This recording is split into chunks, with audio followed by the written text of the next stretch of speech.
მე პატარა რაღაცეებისთვის ვიღვიძებ. და ეს პატარა რაღაცეები შეადგენს უკვე საერთო ჯამში მე იმ დიდ მიზეზს, რისთვისაც ღირს ყოველდღე გავუძებ.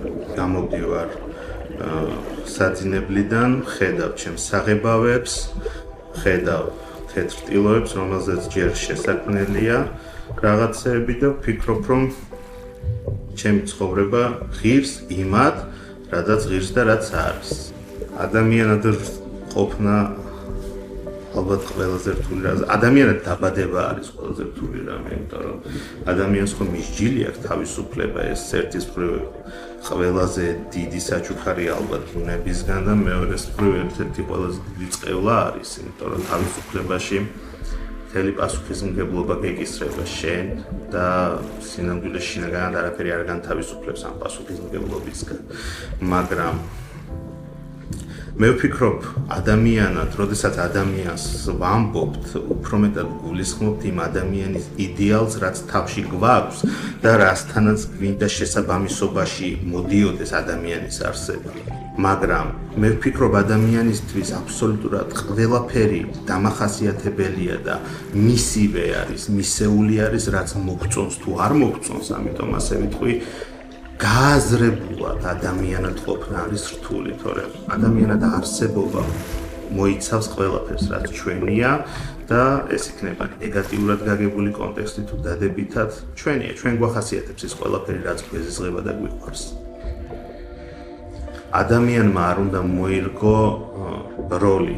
მე მესმის რამდენად რთულია და თითოეული ჩვენგანი შინაგან დაპირისპირებაში და ბრძოლაში ვართ ამ ყველაფერში, რომ რთულია, როდესაც საზოგადოება შენგან მოითხოვს, რომ გქონდეს დიდის როლი, ან ის როლი, რაც საზოგადოებას შენთვის აქვს გამიზნული, ძალიან რთულია ამ ყველაფერს ებრძოლო, მაგრამ მე ვფიქრობ, როდესაც ადამიანი საკუთარ შინაგან ბავშვს ბოჭავს, საპრობილეში აგდებს, ეს ყველაფერი მერე იწვევს იმ სხვა დანარჩენ ესტაკადას, რაც უკვე თქვი და მე ვფიქრობ, რომ ახალი შინაარსები, ახალი აზრები იბადება ბავშვის თამაში.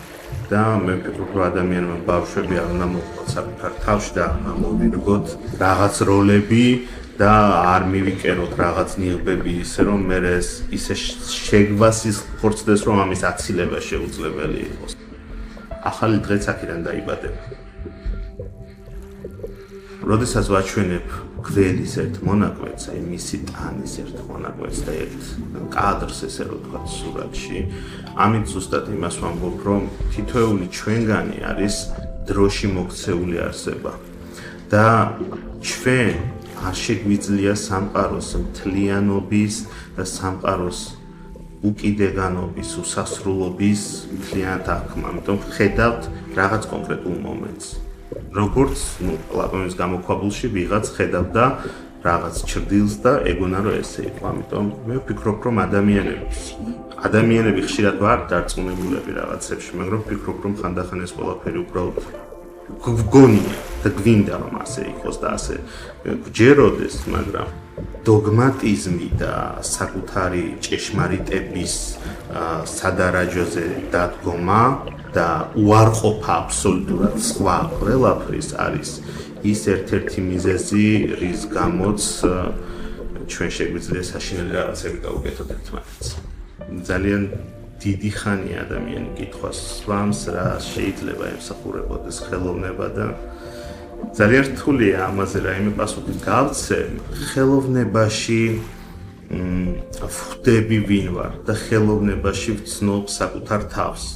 ადამიანს ხელოვნება ჭირდება იმისთვის, რომ არ დაავიწყდეს ვინ არის. მუდმივად გაახსენოს ის საკუთარი თავი, რომელიც ყოველდღიურ რუტინაში და ყოველდღიურობაში გავიწყდება. რამდენადაც მკვეთრია სინათლე, იმდენადვე მკვეთრია ჩრდილი ჩემთვის.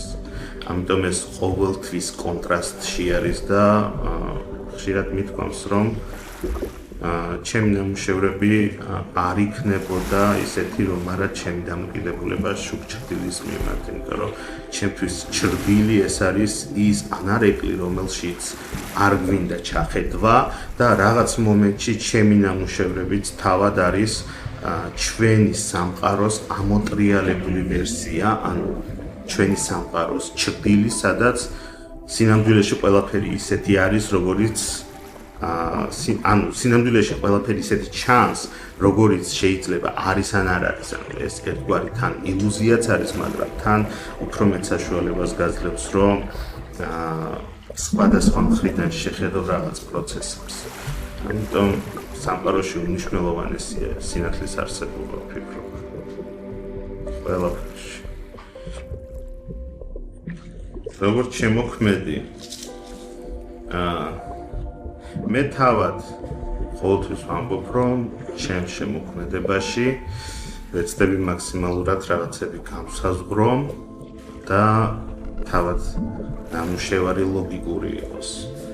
მაგრამ ერთი საკითხია ეს, მაგრამ მეორე საკითხია ეს, რომ ეს თანმიმდევრობა ქაოსიდან იბადება.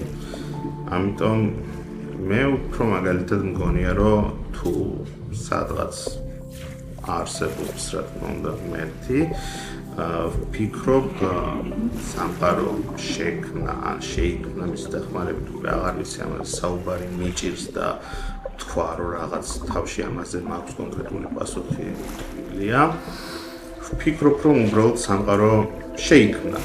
ამ შექმნილ სამყაროში კიდე მე ვფიქრობ, რომ ყველაზე მნიშვნელოვანი სიყვარული არის, იმიტომ რომ სიყვარული არის ძალის ველი. ანუ არსებობს რაღაც ძალა, რომელიც ყველა ცოცხალში არის და თელ სამყაროსა და ყველა ცოცხალს რაღაცნაირად კრავს, აკავშირებს.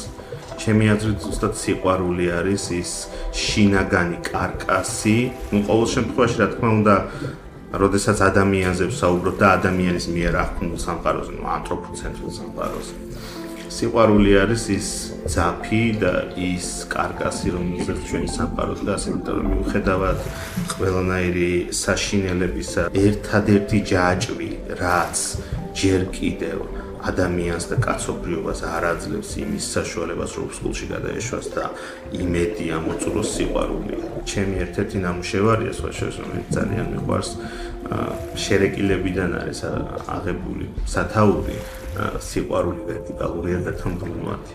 სასწაული ფრაზა არის, იმიტომ რომ მე ვფიქრობ, სიყვარული არის ის, რაც ატრიალებს რეალურად მაინც ადამიანის ბედს და ასე თუ ისე კაცობრიობას, მიუხედავად ყველაფერი საშინელებისა და ერთადერთი ძალა, რითაც ადამიანს შეუძლია ამაღლდეს საკუთარ თავზე, ესეც სიყვარულია. ამიტომ სიყვარული ვერტიკალურია და თმბლმოათი ესეთი პასუხი მაქვს ამას.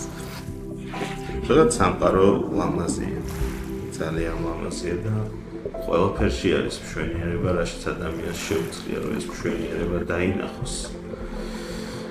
არსებობს ისეთი მშვენიერება, რომელიც ესთეტიკურ განცდას გვაძლევს და ჩვენს შინაგან ბუნებრივ რეცეპტორებზე, ესე რომ ვთქვათ, ბუნებრივ განცდებზე და მოთხოვნებზე მოქმედებს.